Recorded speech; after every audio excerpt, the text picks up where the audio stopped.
there have been wonderful successes. We can be very proud as scientists or as physicians about the good things that have happened in terms of medicine and therapies. On the other hand, there have been even bigger challenges that have been arising and which we have to deal with. There's no question that we live longer, and many of us, many in this room, will have not only a longer but also happy life. Longer is not enough. On the other hand, we have somehow come upon the emergence of a terrible tide of diseases that are chronic. They are epidemic in that the numbers speak, but they are different from the epidemics we knew. They are not due to infectious causes that are quick and out, or that we can generate perhaps an antibiotic and solve the problem. The problems that we have are several, and the fact is that they are diverse. There are a number of entities that we never before thought that they were connected with one another. The other is that they are rapidly rising, which somehow, we like it or not, and as scientists we have a problem getting rid of the notion that everything is genetic. These are all polygenic diseases, but they have a reason, as you can see, in the last 70 or so years to the levels that we see them. Obesity and diabetes and the consequences of them. Cancer, bone disease, kidney disease. It is very hard to understand what might be a single factor that could connect this. We're talking about genes versus environment, and we are now openly support the environmental causality because we run out of any other solutions. It's not going to happen to be single genes. So what is it that underlines all of this? And it is so well pointed to, so well understood, and yet we haven't embraced it yet, that all of them are food related. Scientists have a problem with that. We all come with prejudices. And nutrition and diet is not in the high list for scientists and doctors, with the exception, of course, of the nutritional scientists. These people have suffered our prejudices. Nevertheless, it comes now to haunt us. Why now, one might ask? It took millions of years to get from the monkey to this beautiful phenotype. It took less than 100 years to get from this to this.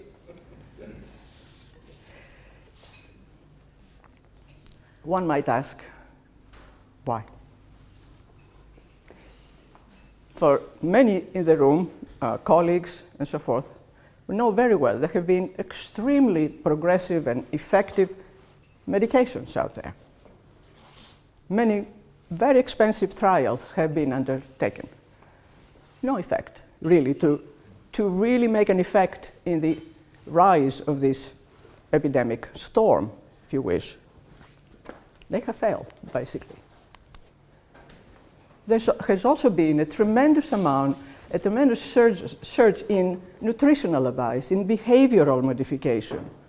I'm sure that many of you, in this room at least, because you're here because you're interested, I'm sure that you have been already eating less red meat, less fat. I'm sure that you also eat more fish. I see some people say no. No, okay. But what do you think? Most people will say, yes, we think fish is healthier. I agree too. But just remember this photograph. Dietary advice has not worked yet, let's face it. So we are forced to think outside the box, as we say in the States. We need to change the way we think. Organisms always depend on a balance of events at the cellular level, on the body, at the whole organismic level. We depend on a certain oxidant stress, as we call, to make everything happen. Life events depend on a certain amount of oxidants.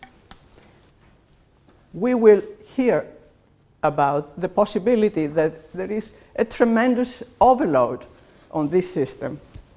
There is an excessive amount of oxidants coming from outside with food, which does two things. Exhausts our own defenses. If we're alive, it's not because we don't know how to fight. Organisms survive against adversity.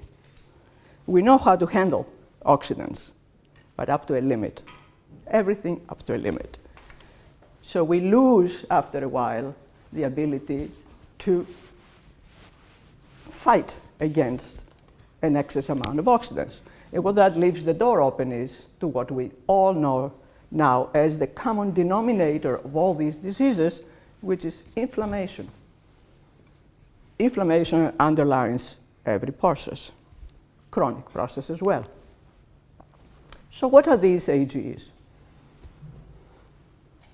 AGEs are very, very simple substances, and yet not a single scientist that works on AGEs will admit that. Because, of course, if you go into depth of every chemical process, there is complexity. However, you will hear me saying something very simple. That is, if you take any of the building blocks of the body, proteins, lipids, nucleic acids, you mix them with certain kinds of sugars, spontaneously there will be events taking place. These reactions that are known forever, from the beginning of the 19th century. The name of this person is very famous, is Maillard, made the association that proteins and sugars will undergo a transformation during which there are plenty of free radicals that are generated that can oxidize, or that they will reduce other molecules, the combination of which leads to another family of substances that we call advanced glycation end products. That's how we got to the AGEs, as opposed to the early products. Those of you, perhaps, that recognize hemoglobin A1C is a marker for diabetes. The importance of that is that a glucose or sugar has been attached to the hemoglobin, based on which we can tell how much sugar a patient is exposed to over a short period of time. That is only a marker. It does not have any other consequence. The consequences arise at the end of this process. And we have identified a number of these compounds very well chemically. We have broken them down, we can synthesize them, and we can reproduce each of the steps of the diseases that we are talking about. Everything I say is based on multiple studies and multiple applications, from the cellular level to the animal level to the human. Okay, and we can discuss that further. You may hear me refer to CML or MG. It's the sort of for much more complicated chemical names. Let's stick to those as the most commonly used today in our field. Okay, so outside the body, outside the body, in the test tube, if you mix just a single protein like egg white, if you wish, it will sit there, it will be nice, white and clear. Nothing will happen to it. If you add sugar to it, there will be a reaction taking place. In a few weeks, you will notice that it changes color. It becomes yellow, it becomes a little golden, and with time it will get darker. If you open it and you smell it, you will be taken aback by the pleasurable fragrance, the flavor and the smell of that will remind you of your home, of food you eat every day.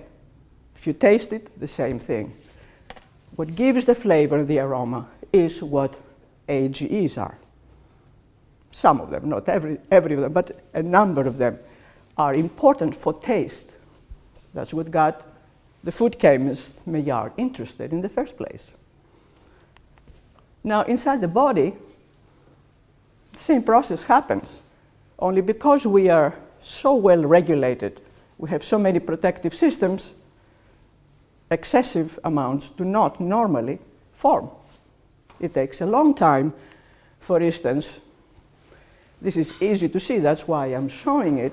Usually it's not easy to demonstrate it in the body, but if you look at the lenses of the eyes of people of different ages, in the beginning you will not see them because they're so clear, like droplets of water. But with age, they get darker and darker until they get completely opaque. If the person has diabetes, the sugar that is higher accelerates the process, and that can happen earlier. Okay? This is what happens in every tissue of the body, in the tendons, in the heart, in the vessels, in the kidneys, you name it. Now let's go to food, an area that myself and my colleagues missed for many, many years. Food is the same, basically, idea. We are made of the same constituents. We need to bring them in to replenish what we spend. But we never eat them the way they come in nature. 99% of the cases are no longer the way they exist. What do?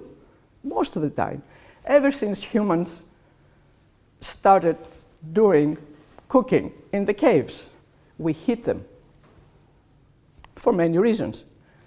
Heat processing then, which is elevating the temperature and dehydrating at the same time, a mixture of products that have no other regulatory systems around to protect them. That's what happens. A tremendous reaction of accelerated and regulated that leads to AGEs. You would say, why, if it happened so long ago, why are we worried now? The truth is, of course, that the cavemen cooked, and that permitted us as humans to survive, to be able to save the food, to decontaminate it, to hide it, and eventually to acquire a taste for the flavor, for the aroma, and for the look. These are not negligible attributes of our food. But then, why? Why should we worry? We worry because of that, because the taste and the color and the aroma, which is AGEs, makes something like that, which is bacon. No one, I believe, in the room eats bacon raw. If I'm raw, please raise your hands. The reason we eat it is because we cook it, we fry it, right? Also, that's something that has not escaped the industry. And industrialization, technology, marketing, advertising has generated an enormous hundreds of thousands of different products that us and our kids are exposed daily. Well, why wouldn't you overeat if something tastes good? Hence where we are. Basically, the AGEs are toxins, but they are tasty. They come in with the nutrients. So you overeat, what happens? You bring in a lot of nutrients. Oh, okay, everyone says, okay, if you eat a lot, you get fat. But not all fat is bad. The fat that comes in with AGEs brings in the oxidants that we were talking about. It will cause diabetes, it will cause heart, kidney, brain problem recently, if you're listening to the news, Alzheimer's disease, bone, skin, wrinkling, right? What diseases basically we and others have demonstrated based on long-term hard studies, hard data, in the best and in the optimal, the most sophisticated way that you can ever perform science. Nothing is perfect, but in the best way possible, confirmed. They bring a long list of things. People say, okay, now there is another thing that causes everything. But this is very simple and very different. Because one thing we cannot deny is the allure of food that smells and looks good. At the same time, we like to ignore it. Weight, belly weight especially. Insulin resistance, diabetes 1 and 2. Hardening of the arteries, high blood pressure, kidney disease, dementia, bone disease, skin, all of the things that I mentioned before. It's true that AGEs age us. So it's not an accident that we gave the name to these compounds, because that's what we originally thought. But it's not only. These diseases now affect not only the aged, but also the younger and the children. So we have a lot bigger problem in our hands. At the same time, if you take this, reverse it in the other way, if you reduce the AGEs in the diet, we have already abundant evidence, not just a small amount of experiments done and published, long-term studies in multiple genetic or not genetic animal models and people. We prevent insulin resistance. We can lower insulin resistance in diabetes.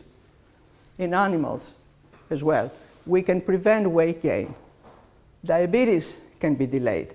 Type 1 and type 2, this has been done only in mice, in genetic models of diabetes. The same thing with the hardening of the arteries. Kidney disease. We have here one of the world's experts in kidney disease that could offer you more details on that.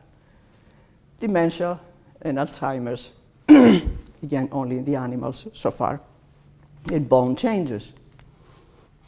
So let's see, basically, what is this AGE-less diet, so we can go on with the program.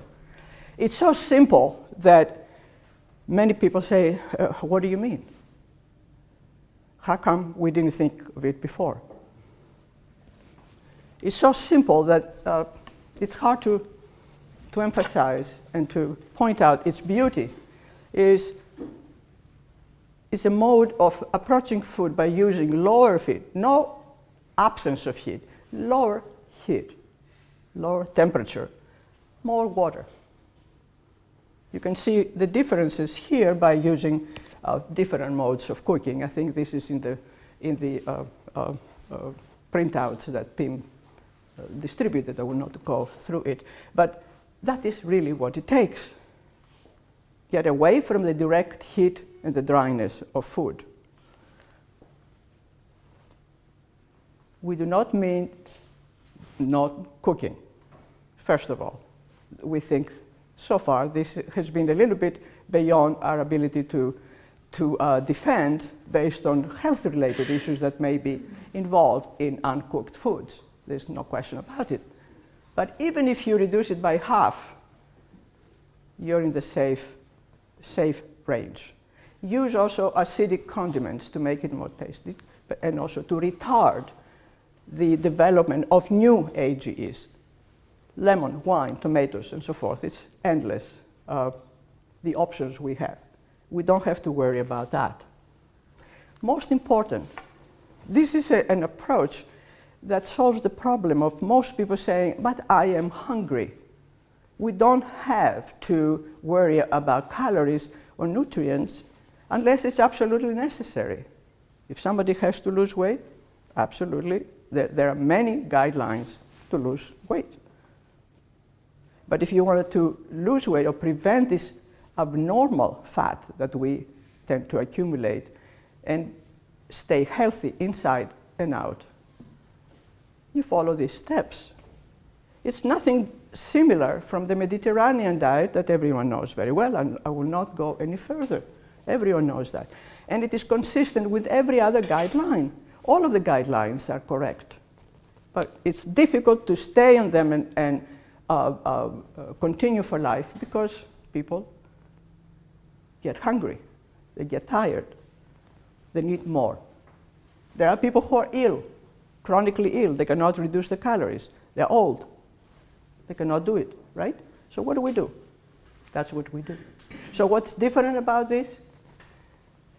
In my opinion, of course I wouldn't be here if I didn't believe it, and that is that there is no single drug or diet combination that can achieve this spectrum of benefits that sweep across so many different diseases.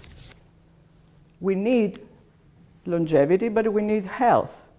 And so far, only in mice, it has been shown, but this type of diet extends the lifespan almost as much, actually just as much as calorie restriction, which I'm sure many of you are very familiar with.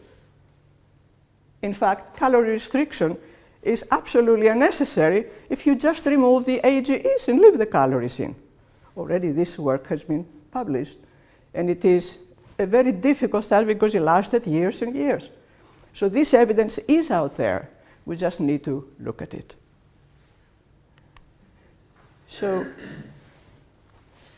not only is it very difficult to find a single cure for anything, and of course more work is necessary to establish, and we are continuing in this direction, there's no reason to doubt that one can rely on the following, that you can affect any chronic disease that is so far related to aging, or to diabetes, or to obesity. It is very easy to apply. It costs nothing. People learn it very quickly, and they love it. There is no side effect. There's no downside. What's the downside of any other guideline? I don't eat enough. I cannot lower my sugar any further. I cannot lower my fat intake any further. Okay, you don't have to worry about this. And with this, I will terminate my presentation, and I would be more than happy to assist Pim and colleagues to answer any questions that you might have. Thank you very much.